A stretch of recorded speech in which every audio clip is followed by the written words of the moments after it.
Hello hi friends, வாங்க கேப்ப மாவு கோழி எப்படி காசுதுன்னு பார்ப்போம். வெயிலுக்கு ரொம்ப நல்லது. இந்த நேரத்துக்கு நம்ம இதை காசி தினைக்கும் ஏஞ்சி கொஞ்சம் வெங்காயம் கொஞ்சம் தயிர் விட்டு நம்ம சாப்பிட்டோன்னா உடம்பு குளிர்ச்சியாக இருக்கும். வாங்க எப்படின்னு செய்கிறதுன்னு பார்ப்போம்.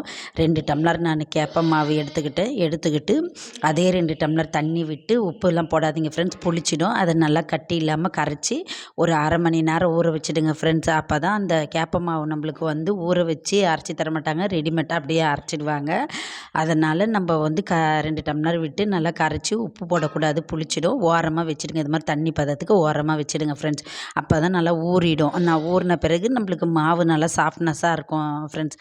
பிறகு நம்ம இன்னும் ஒரு பானை சட்டியில் இதில் நம்ம 2 டம்ளர் ஊற்றினோமா, 4 டம்ளர் தண்ணியை ஊற்றி நல்லா கொதிக்கணும் ஃப்ரெண்ட்ஸ். நல்லா கொதித்த பிறகு நல்லா கொதி வரணும். இது அரை மணி நேரம் நம்ம ஊற வைக்கிறதுக்காக ஓரமாக வச்சுட்டோமா, அப்புறம் ஒரு குண்டான் வச்சு நல்லா 4 டம்ளர் தண்ணியை விட்டு இந்த ஜோடுதலை தான் எடுத்தேன். இதில் 2 ஜோடுதலை ஊற்றினா போதும். நான் இப்போ 3 டம்ளர் கணக்குக்கு தான் ஊற்றிருக்கேன். ஒரு சமயம் தண்ணியாக ஆகிடுமோன்றதுக்காக நான் 3 டம்ளர் தண்ணி தான் ஊற்றிருக்கேன். நல்லா கொதித்த பிறகு இந்த மாவை நம்ம எடுத்து இதில் ஊற்றணும். இப்போ பாருங்கள், ஊறினது பாருங்கள், மேலே தண்ணியாக இருக்குது, அடியில் பாருங்கள் மாவு வருது.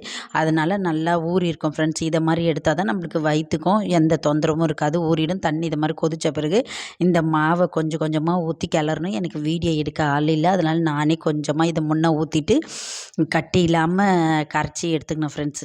இது உடம்புக்கு ரொம்ப நல்லது, இந்த வெயில் காலத்துக்கு ஹெல்த்தானது. இன்னொன்று என்னென்னா, நம்ம இன்னும் கொஞ்சம் இதே எடுத்து கொஞ்சம் வெந்நீர் ஊற்றி சீனி போட்டும் நம்ம சாப்பிட்லாம். இதை மாதிரி கிளறி விட்டுக்கினே இருக்கணும் ஃப்ரெண்ட்ஸ். அடி பிடிக்காமல் நம்ம கிளறி விட்டுக்கினே இருக்கணும். சூடு தாங்க முடியல, அதனால் நான் நான்ஸ்டிக்கு கொடுத்த கட்டை கரண்டி இருந்தது, அதை எடுத்துக்கிட்டேன். அந்த கரண்டி எடுத்துக்கினேன். நல்லா அப்படி கட்டி இல்லாமல் கலந்து விட்டுக்கினே இருக்கணும், இல்லைன்னா அடி பிடிச்சதுன்னா புகை வாடை எடுத்துரும் ஃப்ரெண்ட்ஸ். நல்லா இதை நல்லா காசி வச்சுக்கிட்டோன்னா நம்ம எப்போ தேவையோ அந்த நேரத்துக்கு உப்பு போட்டு கொஞ்சம் தயிர் விட்டு மாங்காவோ இல்லை தக்காளி சட்னியோ எந்த துவையல் இருந்தாலும் வச்சு நம்ம சாப்பிட்டுக்கலாம். இப்போ காலையில் கூழாகவும் குடிச்சிக்கலாம் ஃப்ரெண்ட்ஸ், சைடிஷ்க்கு. உடம்புக்கும் ஹெல்த்து, நம்மளுக்கும் ஹெல்த்து. இதெல்லாம் நம்ம பாரம்பரியத்தை விட்டுட்டோம். அதனால் இப்போ நம்ம இந்த வெயில் காலத்துக்கு இதை செஞ்சு நம்ம கூழாக குடிப்போம் ஃப்ரெண்ட்ஸ். அதே மாதிரி இது வெந்துச்சா அப்படின்றதுக்கு இன்னொரு பக்கம் என்னன்னா, நம்ம தண்ணியை தொட்டு மாவை தொட்டோன்னா கையில் ஒட்டக்கூடாது. பாருங்கள், நான் தண்ணி கொஞ்சம் வச்சுக்கிட்டு இது அப்படியே இருக்கா, தண்ணி கொஞ்சம் இருக்குது, தொட்டுட்டு இப்படி பார்த்தோன்னா கையில் ஒட்டலை, அப்போ நல்லா வெந்துச்சுன்னு அர்த்தம்.